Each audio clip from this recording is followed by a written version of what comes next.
Glória a Deus. Salve a igreja com a paz do Senhor Jesus. Amém. Louvado seja Deus. Mais um dia que o Senhor nos deu oportunidade para adorar e exaltar o seu santo nome. Mais um dia que o Senhor quebra toda barreira, desfaz todo laço, todo arco e nos faz querer ter cada vez mais vontade de buscar a sua presença, porque o Senhor é tremendo, o Senhor é maravilhoso.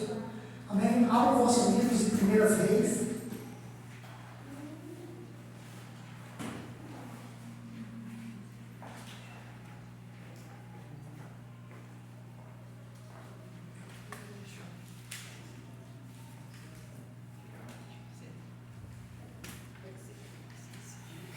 Primeira Reis.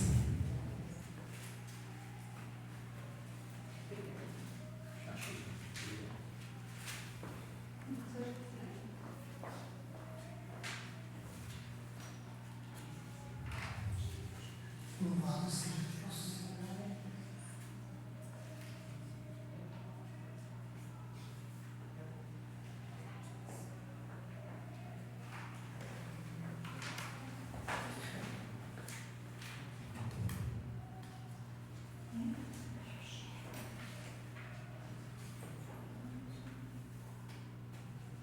Capítulo de número 17.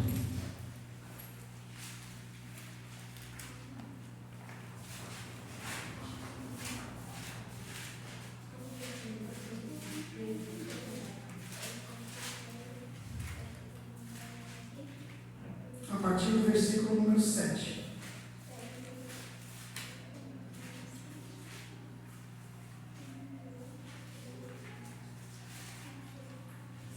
Glória a Deus.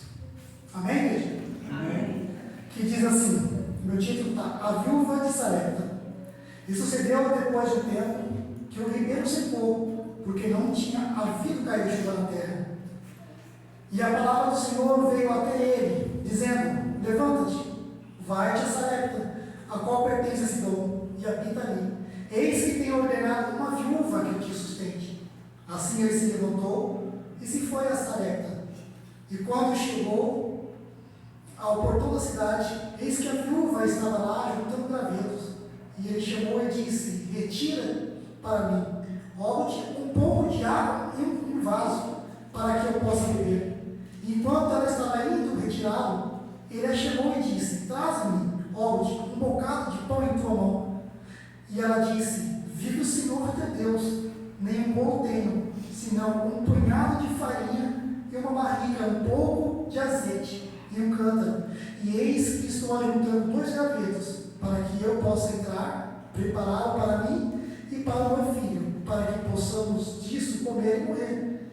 E Elias disse: não temas, vai, faz como tu disseste, porém, disto faz primeiro para mim um bolo pequeno, e traz-me, e depois faz para ti e para o teu filho, porque assim diz o Senhor, Deus de Israel: a barriga de farinha não se consumirá, também do cântaro de azeite não faltará, até o dia em que o Senhor envia chuva sobre a terra. Amém? Somente até aqui. Pode se sentar. O Senhor, quando Ele fala que vai nos abençoar, quando vai nos fazer algo que nós precisamos e que nós necessitamos, muitas das vezes, devido a tantas circunstâncias da vida, tanta dificuldade, tanta luta, nós deixamos de acreditar porque é do ser humano, porque nós conseguimos ver e acreditar naquilo que nós estamos vendo. Nós conseguimos acreditar que essa cadeira é apenas uma cadeira vazia, que é uma cor branca. Mas se alguém com olhos espirituais falar: olha, essa cadeira ela é azul cor de água e tem um anjo sentado nela, nós vamos olhar para aquela pessoa e vamos dar risada e vamos dizer que aquela pessoa está louca, está doida. Mas como você pode dizer que essa cadeira branca é azul cor de água e tem um anjo sentado nela, sendo que eu não vejo e olha, eu posso sentar nela? Porque nossos olhos espirituais não estão prontos para enxergar o reino celestial. E quando nós duvidarmos e não acreditarmos que o Senhor pode e faz muito mais do que aquilo que nós pensamos e podemos imaginar, nós vamos continuar na mesmice toda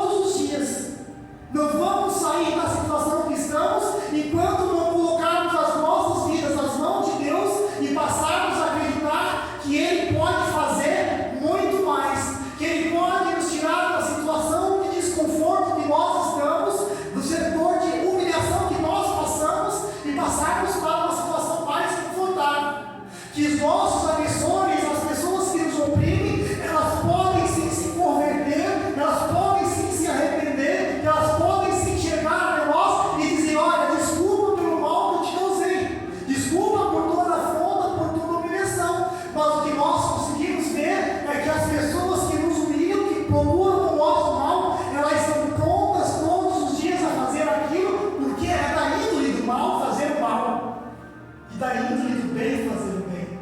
Mas de tanto bem ser afrontado, ser humilhado, ser castigado, chega uma hora que o bem acaba fazendo o mal, mesmo não querendo. Quando o rei Acabe assume o reino, ele se casa com uma mulher de outra tribo, da tribo que louvava e buscava a deuses estranhos, e o Senhor não estava nisso, porque Acabe já vinha de uma linhagem de outros reis, que cada rei fazia coisas piores nos olhos do Senhor. O Senhor falava: olha, você vai reinar, vai ser abençoado, porém você não vai buscar mulheres estranhas e nem homens, lugares estranhos e nem adorar esses deuses. Você vai simplesmente sentar, vai reinar e vai fazer tudo aquilo que eu estou mandando. Mas quando o homem assume um reinado, assume um trono maior, uma posição melhor, ele acha que já está numa posição, num patamar de fazer tudo aquilo que lhe abraça. E aí ele começa a mandar, a desmandar. Ele vai se casa com uma mulher chamada Zezebel, a qual você já conhece. E essa mulher, ela tinha o costume de adorar a outros deuses. Ela tinha o costume de oferecer sacrifícios, de se prostrar, colocar incenso. Ela tinha o costume de fazer o que lhe aprazia. E certa vez, esse rei Acabe, ele começa a olhar do seu palácio os muros, ele começa a olhar as terras, e o Senhor está me levando para outra direção.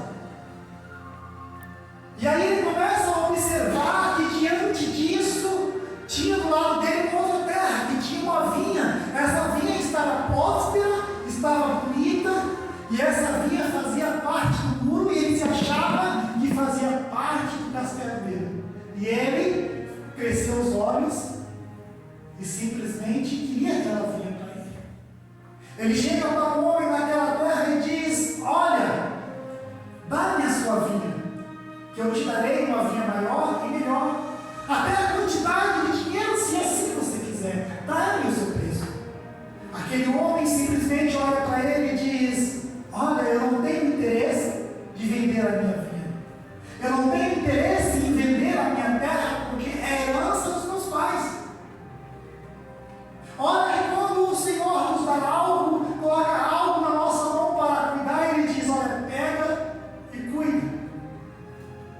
Mas aí sempre tem alguém que começa a te observar o que você tem, o que lhe foi dado, como está sendo cuidado, começa a ver o crescimento das coisas que estão nas suas mãos e começa a desejar o que você tem, começa a querer o que você tem, começa a de um jeito ou de outro, tentando de um lado ou de outro, com uma pessoa ou com outra, vir e tentar tirar aquilo que lhe foi dado por herança, e chega até você e fala que você não tem condição e que você não tem capacidade de administrar aquilo que foi dado, e se acha melhor em querer tomar e pegar aquilo que é seu.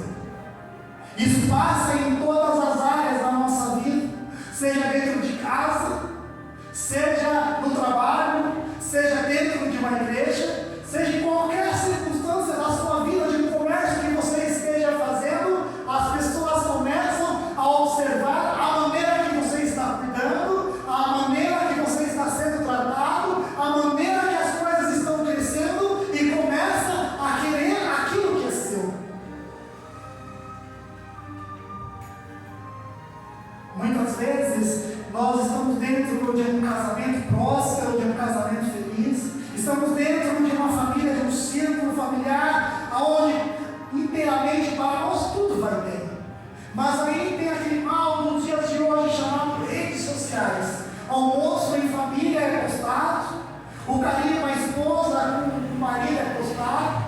Os passeios com o marido, com a esposa é custado, as viagens é custado, as pessoas que estão naquele círculo, somente para observar, começa a olhar e falar: eu quero ter a sua vida. Nossa, você foi viajar? Você comeu isso? Nossa, como você está? Nossa, como eu queria, desejando aquilo que você tem. Aí, de repente, do nada as coisas começam a cair, dar errado, o dinheiro começa a diminuir, as viagens começam a não ser tão longas e começam a não ser mais frequentes, aquele alimento, aquela bocada que você tinha na mesa, a farda, você começa a não ter mais, o salário já começa a não dar mais para você começar a ter que pagar as contas, a relação entre esposa e esposo começa a vir de uma linhagem de brigas, começa a ter brigas incessantes, começa a ter muitas ofensas que uma hora começa a vir o divórcio, a traição, começa a vir coisas que antes não tinha e você começa a não entender o porquê daquela situação. E aí a primeira coisa que nós pensamos é: o diabo está furioso. O diabo, ele quer me destruir. Sim, de fato, o diabo quer me destruir, quer destruir você. Mas também nós somos grandes causadores da nossa própria destruição. Pelo que nós falamos, pelo que nós postamos, pela vida que nós temos, nós queremos compartilhar com todo mundo. A alegria que nós temos, queremos compartilhar com o vizinho, com o ciclano, com isso, com a empresa. Quando briga entre marido e esposa, vai na igreja, vai na família, vai na empresa, todo mundo fica sabendo. As redes sociais, a extensão. E as pessoas que queriam a sua vida começam a olhar e falar: nossa, já estão brigando? Antes o casal tão feliz que postava as melhores fotos, as melhores subidas, estava numa situação desagradável. E aí nós não conseguimos aí entender porque deu essa reviravolta. E ao invés de nós se apegarmos a Deus e dizer: Deus, mostra-me o que está acontecendo, o que o Senhor está querendo de mim, me coloca no propósito com Deus para que essa situação ela se transforme, nós acusamos Deus daquela situação.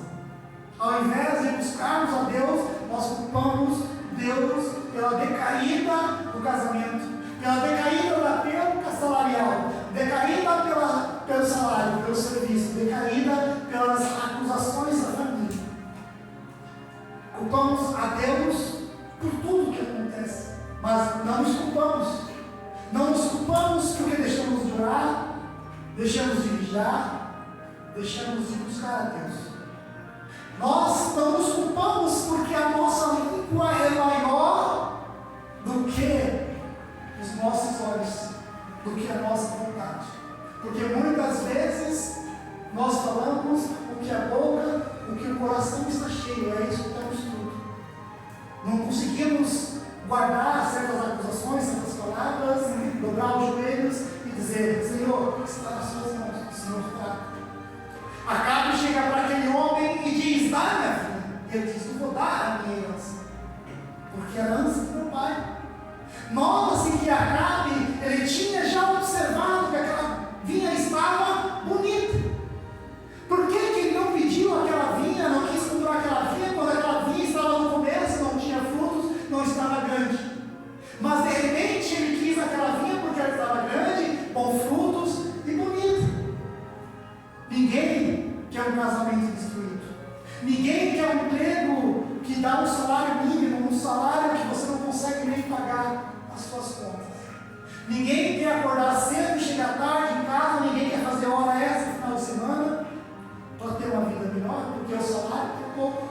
Mas lá tem um salário maior, com umas horas extras maior, umas condições maior, que não vai ser só você, mas vai ser muita gente querendo fazer hora extra.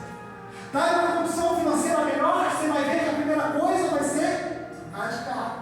Ninguém fala: eu vou dar minha parte para o Senhor.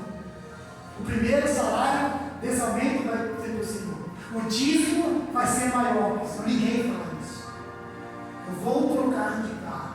E Acabe viu aquela vinha entre seus olhos e recebeu um não. Porque aquele homem, ele via que o Senhor tinha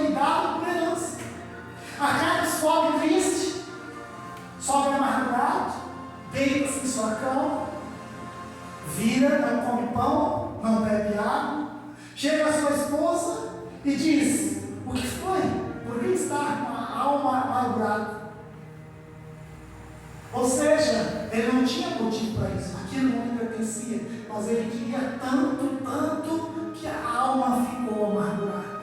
Às vezes o seu coração fica tão amargurado, tão triste, do nada que você não sabe o porquê que essa amargura, essa tristeza veio no seu coração. Você não sabe porquê aquele desânimo começa a bater no seu coração, que você levanta da sua cama e você não tem vontade de fazer nada. Você não sabe porque às vezes você perde até a razão e a vontade de viver. Você não sabe porquê. Mas é simplesmente porque as pessoas estão querendo o que é seu, fazendo orações contrárias, macumbaria, bruxaria, para destruir a sua vida. E muitas vezes você não sabe que pessoas próximas ao seu redor, pessoas íntimas que conhecem a sua vida, estão tramando contra a sua vida familiar e você não sabe porquê. E você acha que é coisa demoníaca e ainda não tem contato com a pessoa falando tudo da sua vida. E a pessoa, quanto mais você fala de destruição, quanto mais você fala de derrota, mais a pessoa se alegra. Mas para fingir, ela começa a passar a mão na sua cabeça, nas suas costas e dizer vai dar tudo certo, sendo que a vontade dela é que tudo dê errado. Jezebel diz: por que está com a alma amargurada? E ele diz: eu quero aquela vinha, mas ele não quis me vender porque disse que é herança. Nota-se que quando você tem uma herança dada por Deus, você não vai dar, você não vai vender, você não vai desfazer, porque foi Deus que lhe fez, foi Deus que lhe deu. Porque quando a herança dada por Deus, ela vem com sacrifício, ela vem com lágrimas, ela vem com suor, ela vem com choro, ela vem com jejum, ela vem com oração, ela vem com humilhações. Tudo o que Deus nos dá é com sacrifício. Jezebel diz: levanta-te, porque tu és rei de grandes nações. Troca sua roupa, lava teu rosto, come e bebe, que eu vou dar um jeito nisso. Nota-se que Satanás ele tem a artimanha para destruir a sua vida de qualquer maneira, de vários jeitos, de várias formas.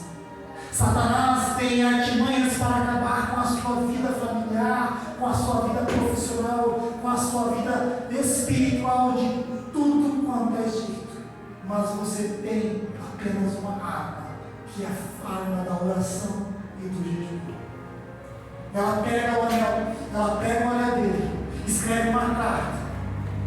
E nessa carta ela dá uma ordem dizendo que aquele homem tinha blasfemado contra Deus, que aquele homem tinha falado coisas profanas contra Deus.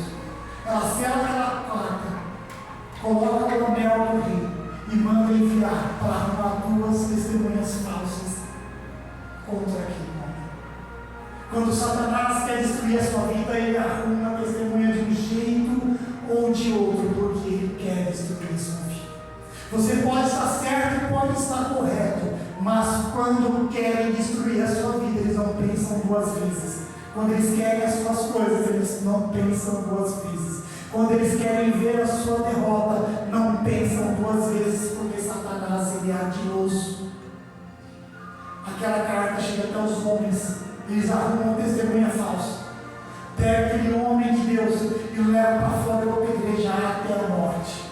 Nota-se que quando Satanás não vê a minha morte, não vê a sua morte, não vê a destruição da sua vida conjugal, da sua vida familiar, sentimental e espiritual, Satanás não vai desistir. Muitas vezes nós desistimos, nós desanimamos por coisas tão bestas e insignificantes, que às vezes não entendemos que o propósito que Deus está querendo nos dizer é: levanta-te, toma um banho, se unge e ora e busca, porque eu vou quebrar esse mal. Eu vou quebrar o laço, desfazer toda a obra de bruxaria, de feitiçaria, porque nada vai ficar contra a sua vida. Aquele homem, mesmo sem nenhum pecado, mesmo sem nenhuma acusação, sem nada ter dito, inventaram acusações contra ele. Nota-se que aquelas pessoas, aquelas mesmas pessoas que levaram aquele homem para apedrejar, são os mesmos homens que estavam ali naquela cidade, aqueles mesmos homens que se dobravam diante de outros deuses, que prestavam culto para outros deuses, ou seja, mesmo sendo errado, querem ser pessoas certas. Nota-se que pessoas erradas passam pelas nossas vidas, com palavras bonitas, com perfumes bons e cheirosos, com as melhores roupas, tentando nos convencer de tudo quanto é jeito, de tudo quanto é maneira, tentando ganhar a nossa amizade, tentando conquistar o nosso jeito para levarmos para dentro da sua casa, para poder contarmos a nossa vida e mostrarmos o quanto Deus tem nos abençoado, para poder tramar artimanhas e meios de destruir a nossa vida. Às vezes a pessoa chega dentro da nossa casa com coisas tão pequenas e insignificantes e lança nas nossas casas que não conseguimos enxergar, que dentro da nossa casa foi plantada, implementado algo demoníaco para tirar a nossa paz, tirar o nosso sono, tirar a nossa vida. Porque estamos tão focados em outras coisas que não conseguimos em nenhum momento pedir para Deus e dizer: Senhor, mostra-me o que o Senhor quer que eu te faça. Às vezes até orar um Pai Nosso é tão difícil, tão cansativo, porque a vida, a luta diária, ela não tem parado. Os alimentos, a água, as vestes têm se tornado tão caros, que o que nós pensamos todo dia é trabalhar cada vez mais para suprir as nossas necessidades. Ocupamos todo o nosso tempo no trabalho, ocupamos todo o nosso tempo em ganhar dinheiro, ocupamos todo o nosso tempo em ter uma vida melhor, que nós perdemos o melhor, que é a palavra e o contato com Deus. Nós perdemos o melhor, que é poder orar um pouquinho mais, que é jejuar um pouquinho mais, que é sentir a presença de Deus um pouco mais, para nos focar em coisas que não vão fazer bem. Aqueles homens levam ele para fora e o apedrejam até a morte. Aquele homem, ele morre sem saber o porquê daquilo, sem saber que a única coisa que queriam era a sua vida. Ele morre apenas por um motivo: por dizer não ao mentiroso, por dizer não a Satanás, por dizer não à obra maligna e satânica, por dizer não contra quem vai contra os princípios de Deus. Quando você vai a favor dos princípios de Deus e contra as artimanhas malignas, as pessoas, elas vão te acusar, elas vão te apontar, te caluniar, tentando tirar a sua vida, fazendo que você fique todos os dias mais tristes, dizendo que você está errado, dizendo que o que você está fazendo não é certo, dizendo que a Bíblia é ultrapassada, que a palavra de Deus é ultrapassada, que ser cristão hoje em dia é ultrapassado, que a maneira de viver corretamente é ultrapassada. Podem até querer mudar tudo, mas o nosso Deus, Ele não muda. E Deus só pede uma coisa: que sejamos fiéis a Ele, que não dobramos os nossos joelhos para adorar e buscar a outro Deus a não ser Ele.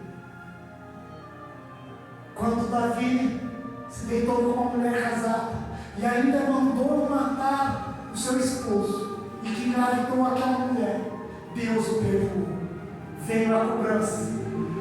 A espada não cessou da família de Davi, da sua família, mas Deus ainda lhe perdoou. Quando todos aqueles homens que passaram como reis pecaram, Deus perdoou. Mas quando todos eles se dobraram diante de outros deuses, oferecendo holocaustos, fazendo grandes tribunas, colocando incensos para aqueles deuses e os adorando, o Senhor se revoltou, porque o Senhor diz: não haverá outro Deus a não ser eu. E muitas vezes nós deixamos de adorar a Deus para adorar pessoas, adorar ídolos, adorar cantores, adorar mãe, adorar filho, adorar qualquer pessoa, mas esquecemos de adorar a Deus. Esquecemos que tudo que está na terra foi dado por Deus, e um dia voltará para Deus. É eu, é você, é minha filha, é sua filha, seu filho, um dia vai voltar para Deus. Querendo ou não, vai voltar. vai ficar a tristeza, vai ficar a saudade, vai vir as lembranças, vai vir dias que você não vai querer se levantar da cama porque a tristeza vai ser tão grande, vai vir dia que você não vai querer comer aquela comida preferida porque era do seu irmão, era do seu filho, era do seu pai, era da sua mãe, era de uma pessoa que estava na sua vida há muito tempo. Você não vai querer comer porque a lembrança é muito forte. Mas nós sabemos que um dia nós deixaremos esse corpo material que ele vai apodrecer e vai feder, e nossas almas irão voltar ao Criador. E para voltar ao Criador, elas têm que estar limpas e lavada e remida pelo sangue do Cordeiro. Por isso que Davi diz: Senhor, não ouve, Senhor Pai, não atenta para os meus pecados, mas sim para o meu coração. Limpa a minha alma, limpa as minhas vestes e a deixa mais branca do que na neve, porque Davi sabia que uma mancha sequer o impediria de ir ao reino celestial.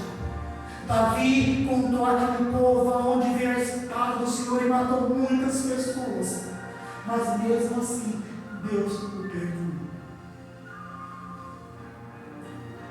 Mas esse homem Acabe, ele jamais se dobrou diante de Deus, jamais pediu perdão para Deus, jamais disse que Deus é o único ser.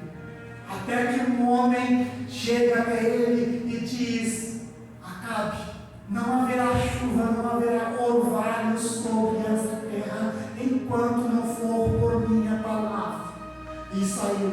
E Deus diz: sai, foge, porque eu te darei água, tu me darás água do ribeiro, e enviarei corvos para te alimentar, até o dia que vier chuva sobre a terra. Quando você está debaixo da graça e da autoridade e proteção de Deus, nenhum mal vai chegar à tua casa, nenhum mal vai chegar à tua tenda, nenhum mal vai te acontecer, porque Deus é contigo. Você pode até passar na sua rua e ter um tiroteio, aonde balas podem ir e vir, mas você entrará e sairá da sua casa protegido, sem nenhuma bala perdida de atingir, e nem a tua família, porque a proteção nas mãos de Deus está sobre a sua vida. Passado determinado tempo, seca-se a água do ribeiro, o corvo não leva mais carne, não leva mais pão, e Deus diz: agora sai-te e vai-te até Acabe, porque eu vou trazer chuva sobre a terra. Mas antes Deus diz: olha, vai até Sarepta, porque lá tem uma mulher, uma viúva, que eu dei ordem para te sustentar. Chegando, ele se senta, aquela mulher vai pegar água, porque estava escasso, então a água que vinha era bem pouca, quase não tinha água naquela terra. Aquela mulher já estava sem esperança, já não sabia mais o que fazer, e a única coisa que ela pensava era em comer o último alimento feito com aquela farinha e depois morrer. Ele chega para aquela mulher e fala: dá-me um pouco de água.